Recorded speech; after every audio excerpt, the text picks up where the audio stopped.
Video and updates کے لیے bell icon پر press کریں اور آل پر سیٹ کریں۔ شروع کرتے ہیں اللہ کے بابرکت نام سے جو بڑا مہربان اور نہایت رحم والا ہے۔ تمام تعریفیں میرے اللہ رب العزت کے لیے ہیں۔ خوفناک کہانیوں کے معزز ناظرین کو میری طرف سے السلام علیکم۔ امید کرتی ہوں آپ سب لوگ خیریت سے ہوں گے، جہاں ہوں گے خوش ہوں گے۔ آج آپ لوگوں کے لیے بہت ڈراؤنی کہانی لائی ہوں جسے آپ لوگ بہت پسند کریں گے۔ آج کی پہلی خوفناک کہانی تنزیلہ شیئر کر رہی ہیں۔ تنزیلہ کہتی ہیں، ہم لوگ شور کوٹ کے رہنے والے ہیں۔ آج آپ کے ساتھ اپنی خالہ کی زندگی میں پیش آنے والی دل دہلا دینے والی کہانی شیئر کرنا چاہتی ہوں۔ امی بتاتی ہیں یہ تب کی بات ہے جب وہ لوگ ایک گاؤں میں رہتے تھے۔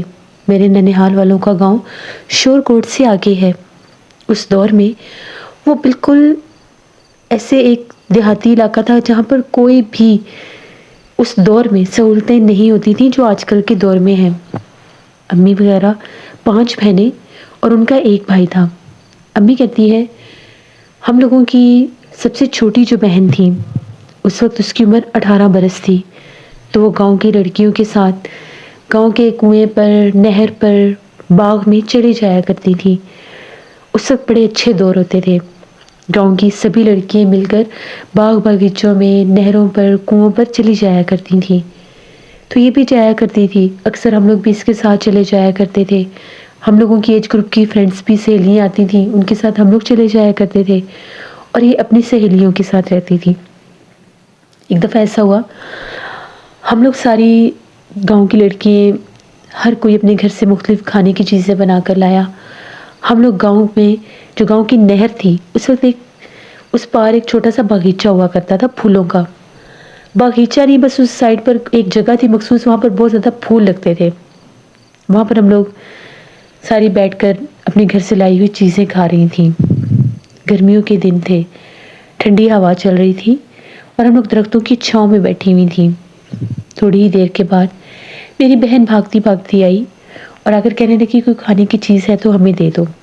ہم نے اسے کہا کہ خود کھانی ہے تو ہمارے پاس بیٹھ کر کھا لو۔ اس نے کہا نہیں، میں نے ادھر کسی کو دینی ہے، برگد کے پیڑ کے نیچے ایک عورت بیٹھی ہے تو میں نے اس کو دینی ہے۔ ہمیں بڑا تعجب ہوا کہ یہ کون عورت ہے۔ دیکھا تو ایک عورت تھی، اس نے دوپٹہ لیا ہوا تھا، کالے رنگ کا لباس پہنا ہوا تھا اور وہ برگد کے پیڑ کے نیچے بیٹھی تھی اور دیکھنے میں بھی وہ بہت زیادہ جیسے ایسے لگ رہا تھا کہ اسے بھوک لگی ہوئی ہے، بہت مفلس سی لگ رہی تھی۔ میں نے اسے کہا کہ ٹھیک ہے جاؤ اسے دے آؤ۔ یہ جا کر اسے دے آئی، کچھ دیر اس کے پاس بیٹھی میری۔ اب اس نے معمول یہ بنا لیا، یہ روز گھر سے کچھ نہ کچھ بنا کر لے کر جاتی تھی، میں نے اسے دینا ہے، وہ وہاں پر آتی ہے۔ امی نے کہا کہ وہ کون ہے، وہ کہاں سے آتی ہے؟ ہمارے گاؤں کی ہے، تو گاؤں میں اکثر ایسے گھر ہیں، اکثر ایسی مانگنے والی بھی آتی ہے، ہم ان کو دے دیتے ہیں۔ جو حلیہ تم بتاتی ہو یہ والی عورت تو یہاں پر کبھی نہیں آئی۔ وہ کہتی ہے وہ بڑی دور سے آتی ہے، وہ صرف برگد کے پیڑ کے نیچے ہی رہتی ہے۔ امی نے کہا کہ ذرا دیکھ سوچ کر اس طرف جایا کرو، وہ سنسان اور ویران درخت ہیں ادھر برگد کے، 2 سال پرانے وہ درخت ہیں اور وہاں پر جنات بھی ہوتے ہیں، تو وہاں پر مت جایا کرو۔ اور یہ بات ٹھیک ہے کہ وہ جو درخت تھے اس دور میں وہ اتنے قدیم اور پرانے درخت تھے کہ ان کے بارے میں یہ کہا جاتا تھا کہ یہ جیسے 100 سال یا 200 سال پرانے درخت ہیں، لیکن وہ نہیں رکتی تھی۔ ایک دن اس نے ہم سب سے چھپ کر اپنا کوئی لباس بھی اس عورت کو دے دیا۔ یہ ہمیں تب پتا چلا کہ جب اس نے اس کو اپنا کوئی لباس دیا، میری بہن نے، اس نے اس کو باتوں میں ورگلا لیا یا جو بھی تھا، اس نے اس کو اپنے کپڑے دے دیے۔ کچھ دن کے بعد اس کی طبیعت خراب رہنے لگی، یہ سوتی سوتی رونا شروع کر دیتی تھی۔ اس کے جسم کے اوپر جیسے ایسی چیخ چیخ کر کہتی تھی جیسے میرے جسم کے اوپر کوئی سوئیاں لگا رہا ہے۔ تو ہمیں یہ لگنا کہ شاید گرمی کا موسم ہے اس لیے یہ ایسے کہتی ہے۔ اب کچھ دن کے بعد اس کی یہ روٹین ہونے لگ گئی کہ وہ گھر بہت لیٹ آتی تھی، شام ہو جاتی تھی وہ نہیں آتی تھی۔ گاؤں کی لڑکیوں سے پوچھتے تھے تو وہ کہتی تھی وہ برگد کے پیڑ کے نیچے بیٹھی رہتی ہے، کبھی وہاں پر وہ عورت ہوتی ہے کبھی نہیں ہوتی۔ ہم اسے بڑا منع کرتے ہیں، وہ عورت بڑی عجیب سی ہے، وہ عجیب و غریب طرح سے ہوا میں جیسے کسی سے باتیں کرتی ہے، ہاتھ ہلاتی ہے، اس کا چہرہ بھی بڑا بھیانک سا ہے اور یہ اس کے پاس بیٹھی رہتی ہے۔ ایک شام کی بات ہے، یہ گھر واپس نہیں آئی، ہم لوگ بہت ڈر گئے، مغرب بھی ہو گئی۔ جا کر باقی لڑکیوں سے پوچھا تو ان کا یہ کہنا تھا کہ وہ اس عورت کے ساتھ برگد کے درختوں کی طرف جا رہی تھی۔ ہم نے اسے بہت روکا، وہ نہیں رکی۔ ہم لوگوں نے جب یہ بات سنی ہم لوگ بہت ڈر گئے، ہم لوگ سارے بھاگے ان درختوں کا، ہمیں پتہ تھا، ہماری یہ کوشش تھی کہ ابو کے آنے سے پہلے اسے گھر لے آئیں۔ ہم لوگ بھاگتی بھاگتی، ہم تینوں بہنیں بڑی گئیں، ہم لوگوں نے ہر طرف دیکھا، یہاں تک کہ ہم لوگوں نے وہ برگد کے درخت بھی کراس کر لیے۔ ان کے آگے بالکل ویرانے تھے، انہیں ویرانوں میں ہمیں ایک ایسی جگہ نظر آئی جس طرح سے کوئی جھونپڑی ٹائپ یا کوئی ایسے کوئی کٹیا ٹائپ جگہ ہوتی ہے، وہ تھی۔ وہاں سے عجیب و غریب آوازیں آ رہی تھیں، جیسے کوئی منتر پڑتا ہے یا کوئی ایسی آوازیں نکال رہا ہے۔ جب ہم لوگوں نے آوازیں سنی ہم لوگ اس طرف بھاگے۔ جو منظر ہم لوگوں نے دیکھا وہ بہت بھیانک تھا۔ ہم لوگوں کی بہن جو تھی وہ زمین پر ایک طرف بیٹھی تھی، اس کے بال کھلے ہوئے تھے اور ویسے تھی جیسے سدھ بدھ سے ہوش ہی نہیں تھا، اور وہ جو عورت تھی وہ اس کے پاس بیٹھ کر کالے جادو کی عملیات کر رہی تھی۔ اس کے پاس بہت زیادہ چیزیں تھیں، پتہ نہیں وہ کیا کیا چیزیں تھیں اس کے پاس۔ گول دائرے میں اس نے کچھ چیزیں رکھی ہوئی تھیں اور ہاتھ میں کچھ اس نے جیسے کچھ چھڑی پکڑی ہوئی تھی، وہ بار بار زمین پر پٹکتی تھی۔ ایک الو بھی اس نے ایک پنجرے میں پاس رکھا ہوا تھا اور بالکل اندھیرا تھا اور وہاں پر ایک لالٹین چل رہی تھی۔ ہم لوگوں نے تو چیخو پکار شروع کر دیے۔ ہم لوگوں نے تو اس کو اتنا برا بھلا کہا کہ یہ ہماری بہن کے ساتھ اس نے کر کیا دیا ہے، تو جادوگر نہیں نکلی۔ ہم نے اپنی بہن کو جیسے وہاں سے اٹھایا تو ہم لوگوں نے پیچھے پلٹ کر دیکھا، وہ عورت غائب ہو گئی۔ وہ کہاں بھاگی، وہ کدھر گئی ہمیں نہیں پتا۔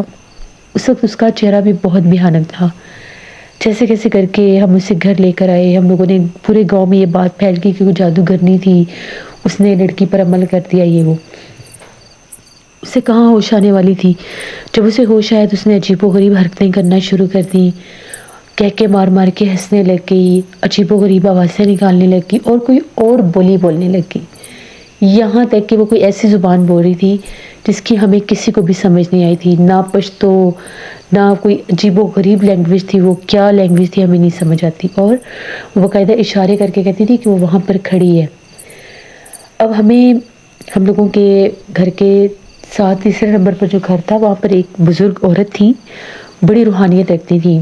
وہ جب آئی انہیں بھی پتہ لگا، انہوں نے میری بہن کی جب آنکھیں دیکھی تو انہوں نے کہا کہ اس کے اوپر پچھل پیری چڑیل کا بسیرا ہے، وہ کوئی جادوگرنی نہیں ہے، یا تو وہ خود پچھل پیری ہے جو عورت کے روپ میں اس برگد کے پیڑ پر تھی، تو وہ یہاں پر اپنا آپ اس نے ظاہر کیا ہے، کیونکہ ان آنٹی کا، وہ جو بزرگ عورت تھی، ان کا یہ کہنا تھا کہ جب وہ نوجوان ہوا کرتی تھی، جب وہ نوجوان ہوتی تھیں اس وقت بھی ان کی عمر 80-86 سال ہوگی، تو وہ کہتی ہیں کہ جب وہ نوجوان لڑکی تھی تو تب بھی ان کے گاؤں میں انہی برگد کے پیڑ پر سے ایک چڑیل نے عورت کا روپ لے کر، انسانی روپ لے کر ایسے ہی گاؤں کی نوجوان لڑکیوں پر حملہ کیا تھا۔ بہت سی لڑکیاں پاگل ہو گئی تھیں، بہت سی لڑکیاں جو تھیں انہوں نے خودکشی کر لی تھی، اور کچھ ایسی تھیں جو کچھ عرصے بعد خود بخود مر گئی تھیں۔ تو یہ وہی واپس آئی ہے۔ انہوں نے بلکہ یہ بھی بتایا کہ یہ اپنے مختلف نام بتاتی ہے جب عورت کے روپ میں آتی ہے۔ ان کے دور میں جب وہ آئی تھی تو اس نے اپنا نام چکوری بتایا تھا، یہی نام اس نے بھی ہمیں بتایا تھا، اور یہ بات ہمیں کہتی تھی کہ وہ عورت عجیب و غریب باتیں کرتی ہے۔ وہ کہتی ہے کہ دن کے ٹائم لوگ جاگتے ہیں اور رات کو میں جاگتی ہوں۔ وہ عجیب و غریب باتیں اس کے ساتھ کرتی تھی۔ اب اس نے پوری طرح سے اس کے اوپر اپنا قبضہ کر لیا، اسے دورے پڑنے لگ گئے، یہ بے ہوش ہو جاتی تھی، ہوش آتا تھا تو روتی تھی، ہنستی تھی، عجیب و غریب طرح سے چلنے لگ گئی۔ باقاعدہ ایسے محسوس ہوتا تھا جیسے اس کے ہاتھ کو پیچھے پلٹا دیتا ہے، پورے ہاتھ ہماری بہن کے۔ خوف آتا تھا۔ اور یہ کیا کرتی تھی، ہم لوگوں کا کچا گاؤں کا گھر تھا، تو جس طرف ہم لوگوں کا واش روم ہوتا تھا اسی دیوار کے کونے میں جا کر بیٹھ جاتی تھی، اور وہاں پر جا کر کبھی زمین کے اوپر کوئی نقشے خوفناک بناتی تھی، مٹی سے انگلی کے ساتھ فرش کے اوپر، یا کبھی دیوار کے اوپر کوئی کوئلہ لے کر اس سے خوفناک چہرے بناتی تھی اور کہتی تھی یہ اس کی شکل ہے۔ جب اس پر دورے کی یوں کنڈیشن آتی تھی، ہم لوگوں نے بڑے صاحب علم لوگوں کا پتہ کیا۔ اس کے بعد ہمیں ایک بزرگ کا پتہ چلا، ان کو ہم لے کر آئے، کیونکہ ہماری بہن کی حالت ایسی ہو گئی تھی جیسے اس کا ذہنی توازن پلٹ گیا ہے۔ تو جب وہ بزرگ آئے، انہوں نے پڑھائی کی، دم کیا، تو ان کا بھی یہی کہنا تھا کہ اس کے اوپر ایک پچھل پیری کا بسیرا ہے، وہ شیطان جادوگرنی کے روپ میں آئی تھی، جو خود چڑیلوں کی پجارن ہے، جو خود ایک پچھل پیری چڑیل ہے، اور وہ ایسے ہی نوجوان لڑکیوں پر اپنا بسیرا کرتی ہے، اور وہ جو برکت کے پیڑ ہیں انہیں پر وہ رہتی ہے۔ انہوں نے دم تو کیا، جب دم کیا تو 3 دن لگاتار انہوں نے دم کیا۔ ہم لوگوں کے گاؤں میں ان کا قیام تھا، امام صاحب کے گھر میں۔ تو جب ان کو دم کیا، میری بہن کو دم کیا، تو 3 دن وہ ٹھیک رہی، رات کو سوتی بھی تھی، نارمل کھاتی پیتی بھی تھی۔ ادروائز وہ ایسی ایسی چیزیں کھانے کے لیے مانگتی تھی جس کو سن کے رونگٹے کھڑے ہو جاتے ہیں۔ وہ کچا گوشت مانگتی تھی، کبھی کہتی تھی مجھے کوئلے دے دو، میں نے وہ کھانے، یہاں تک کہ ہم نے اس کو کوئلے کھاتے بھی دیکھا۔ وہ ایسے کوئلے کھا رہی تھی کہ جس طرح سے ہم لوگ کوئی کھانے والی چیز کھاتے ہیں۔ اس کے خوف سے ہم لوگ گھر میں کوئی میٹ کسی قسم کا نہیں لاتے تھے کہ ہمیں یہ ڈر تھا کہ اگر اس کو ایک دفعہ عادت پڑ گئی تو نعوذ باللہ کہیں یہ نقصان نہ دینا شروع کر دے۔ گھر میں بکریاں، مرغیاں ایسے بھی تھی، 2 سے 3 مرغیوں کو بھی اس نے مارا۔ جب اس پر دورے کی کنڈیشن ہوتی تھی، وہ اتنی ورس ہو جاتی تھی، اس کے سامنے جو کچھ بھی ہوتا تھا وہ اسے توڑ دیتی تھی، اس میں اتنی طاقت ہوتی تھی۔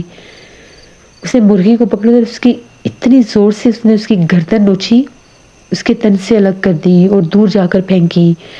ہاتھوں کے اوپر خون لگا ہوا، اور وہ اتنی خوش ہو رہی تھی اس کو دیکھ دیکھ کے، بہت اس کی حالت خراب تھی۔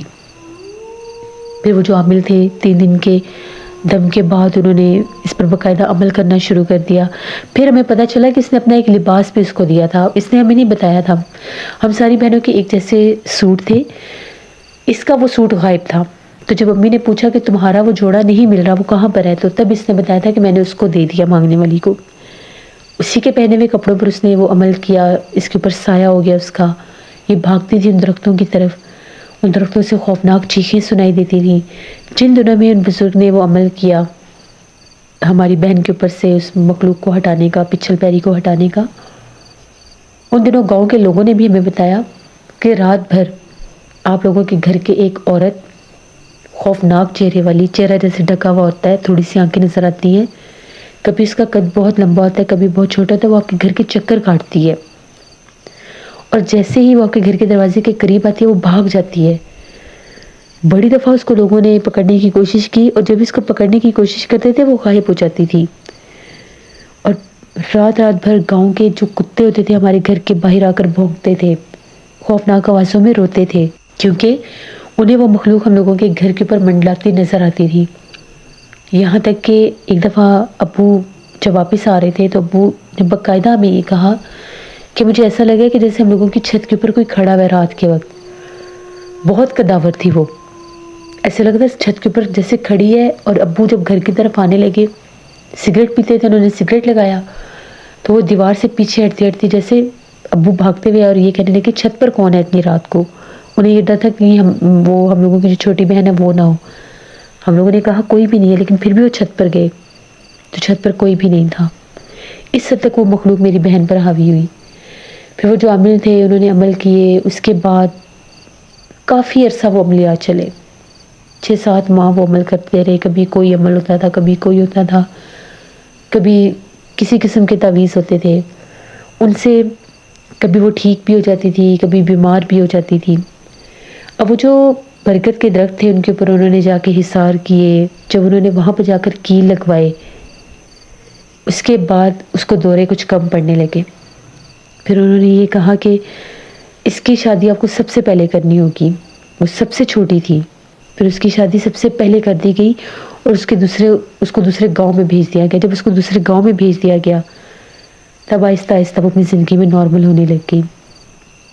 آج بھی ہماری وہ خالہ زندہ ہیں، لیکن کبھی بھی ان سے اس بارے میں کوئی بات نہیں کرتا، کیونکہ انہوں نے سختی سے منع کیا تھا کہ اگر دوبارہ اس سے ایسی کوئی بات کی تو وہ چیز اس پر حاوی ہو سکتی ہے۔ بعد میں جب وہ ٹھیک ہوئی تو ان کو ریئلائز ہوا کہ وہ اس کے شکنجے میں یا اس کے جادو میں، اس کے اثر میں خود کیسے وہ آتی گئی، وہ کرتی گئی۔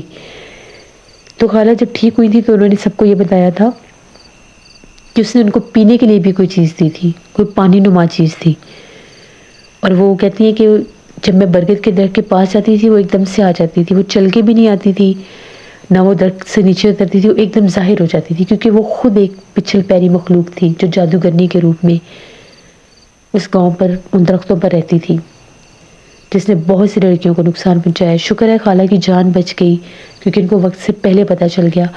ان عامل کا یہ کہنا تھا کہ اگر اس رات وہ پورا عمل کر لیتی تو شاید یہ زندہ بھی نہ بچتی، یا اس کا ذہنی توازن پلٹ جاتا جو پہلے لڑکیوں کے ساتھ ہوا تھا۔